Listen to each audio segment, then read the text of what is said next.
What's going on today, YouTubers? Welcome to another edition of Walking Reviews. Today we're going to be taking a look at a new production knife, newish I guess. This is a model by Rike knives, and this is the 1508. I don't think it has a name as far as I know. So you can see here, this is an integral frame lock flipper. Let's go ahead and jump into the specs. Get that out of the way. 3 1/4 inch blade of Bowler M390. Really fantastic stainless super steel with, you know, good edge retention. Really wear resistant, tough steel. Classic drop point blade shape, my favorite. Bead blast finish on the blade. Very high flat grind. Really good slicer. Good EDC blade on this one. A little bit of a swelling towards the tip, I guess, to reinforce the tip. And you can see, so it's not the most acute tip as far as edges go, but very usable. And the middle portion of the blade here is very thin behind the edge, so excellent slicer. There you can see the model, Rike knife, RK 1508S. So yeah, drop point blade shape, flat grinds, about 3 1/4 inches. Very good slicer. The handles are obviously titanium. You can see they've had a lot of milling work done. The handle length is just under 4.5 inches. I think it's like 4.45, something like that. So overall length, you're at about 7 3/4. So really what sets this knife apart is the fact that it's an integral, and that means that the handle has been milled from one solid piece of titanium. There's no sides to it. It's all just one single piece. And that doesn't necessarily add anything to, I mean, my guess is that it probably does add some inherent strength to the handle because it's not two separate pieces that are attached via screws, so there's no weak point there. But for the normal, average, everyday Joe who's just going to be using this knife like any other knife, I don't think that it necessarily adds anything other than a cool factor to say, oh look, it's an integral, there's not many of those out there. And the reason there's not many makers that use the integral platform is because it's kind of a pain in the ass, from what I understand, to make it properly. But you can see here on the handles, they've been anodized kind of like an emerald green, and they have a lot of after work done. You can see with kind of like the milling, very contoured. You can see it's very 3D contoured, kind of like thinner towards the spine and the front there, and then raised in the middle. Aesthetic, I'll call it jimping, aesthetic jimping kind of put in randomly throughout. The pocket clip is attached afterward. It's not part of the integral construction, and it carries fairly well. And you can see even the pocket clip has had milling work done to it. So there's a lot of after work done here. You know, the knife would be perfectly functional without all this stuff, but it's like an added touch to set the knife apart, I guess. There's your centering, pretty much dead spot on. The flipping action is nice and snappy. It's not like a fall shut, but you know, a little shake and it closes. So the action's pretty darn good. There's a little jimping on the flipper tab to catch your finger.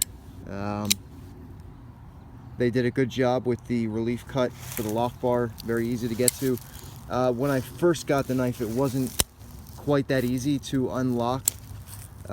This does have an over travel stop with that steel lock bar insert. And well, you can see the over travel stop here. It's part of this like pivot collar thing.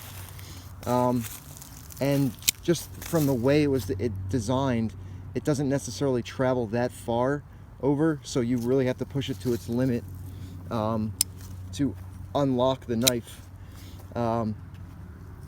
So at first that was a little bit tough, but as I've used the knife, that lock bar has softened a little bit, and so it's a little bit easier to unlock. It's got that kind of decorative pivot on the show side. This doesn't move. This is stationary, so when you want to take the knife apart, all you have to do is take out this pivot screw here, and that's it. Because it's integral, there are no body screws to take out.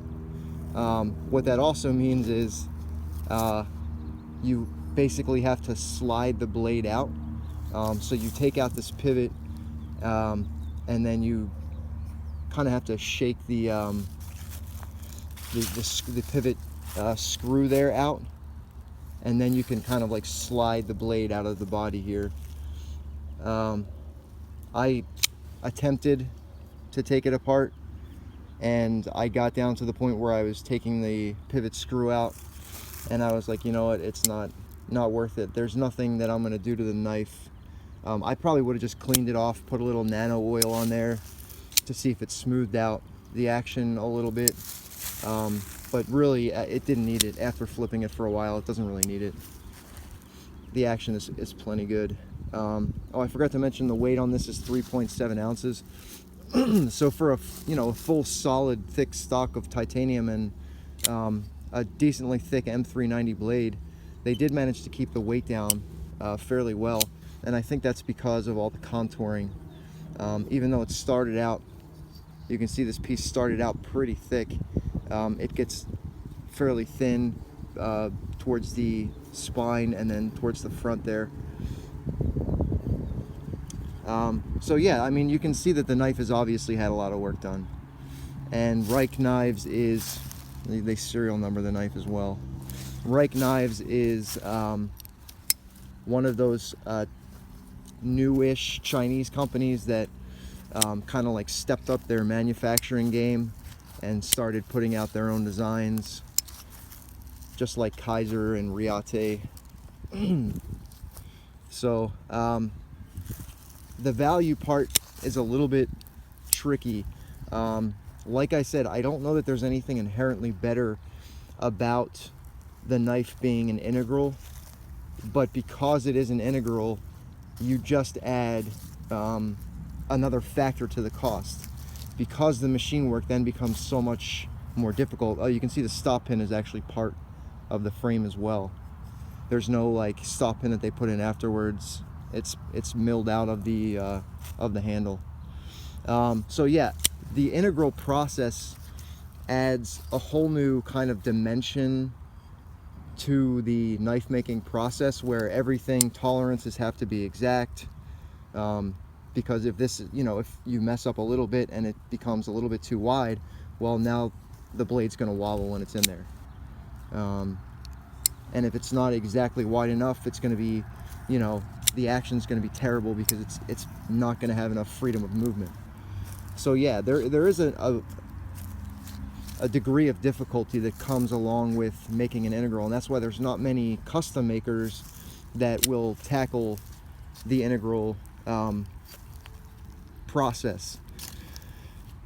So when we're talking about the value of this knife, I definitely feel that has to be factored in, because it's not cheap for one of those Chinese production knives. Like Kaiser, you could probably find a Kaiser knife with the same material, M390 and titanium. You could probably find one like under 200 bucks. Whereas this Rike knife was like, I think $450 or thereabouts. So on the much higher end of the cost spectrum, especially when we're talking about these new Chinese manufacturers. Did they do a pretty damn good job? Yeah, I think they pretty much knocked it out of the park. As far as, like, the blade could be a little tiny, like maybe a millimeter better centered, but that is totally understandable when we're talking about what we are talking about, which is an integral constructed knife. You can see it does run on bearings. I don't know if you can actually see in there, but this does run on caged bearings. And like I was mentioning earlier, obviously the handles have had a ton of afterwork done with all of this, like the runs of jimping and etc, etc. One ding I will give the knife, before I tell you my opinion on the value, is this down here. You can see, give you a closer look at that. If you can see, you'll notice that the coloring is gone from the edges here. That's because I had to sand them down. The knife was a little bit sharp in my palm, like when I was flipping it. So when I had the knife ready to flip, these edges were pretty sharp. So I rounded those off to be more comfortable as I'm using the knife. It only took me 5 minutes and some, like, I think I used 1500 grit sandpaper. So not a huge task by any means, but still something I wish they had thought about. Like, I wish they had put it in their hands and flipped it for a few minutes, not just once to see if it works, but really put it in your hands, see how it's going to feel for the average person when they're flipping their knife, when they're playing with their knife, and just make sure that that's not going to be an issue. So anyways, like I said, there was that little issue. It did have a break-in period, so take that into consideration. There is a break-in period, but as far as value goes, I will say that this probably is worth the $450. This is probably a hell of a lot more difficult to make than your average Sebenza, which runs right in that price range, and I think you would probably be just as well served, if not more so, picking up one of these than you would if you picked up a Sebenza. This is a very sturdily constructed knife. It's not, there's zero blade play. It's a really nice snappy flipper. It's, you have that kind of cool factor of the integral, although like I said, that's pretty much about as much as it's going to serve you, is that cool factor, that different, keep in mind it's going to be a little bit of a pain in the ass to clean. If you ever want to take it apart and clean it, it is going to be a little bit of a process. Nothing crazy, but it might take you a little bit longer than your average knife. Yeah, so I'll show you the lockup here with that steel lock bar insert. Really solid lockup. Yeah, integrals are not easy to do, and for a production company to tackle that, like the Spyderco Nirvana, that's an integral, and that runs close to the same cost as this one does. So obviously, for a production company to tackle integrals, there's going to be that added cost for working with. It's more material. You can't just use two thinner pieces of titanium and then put them together. You have to use a much thicker piece, and you're wasting a lot more material since you're hollowing out that piece, etc, etc. So there is the added cost there. All right, this video has run a lot longer than I figured it would, but yeah, I just wanted to give you guys a look at the Rike 1508 and kind of explain my reasoning behind why I think, even though it's a really expensive production knife, I think it still holds some value there. All right, guys, take it easy, and I will see you on the next video.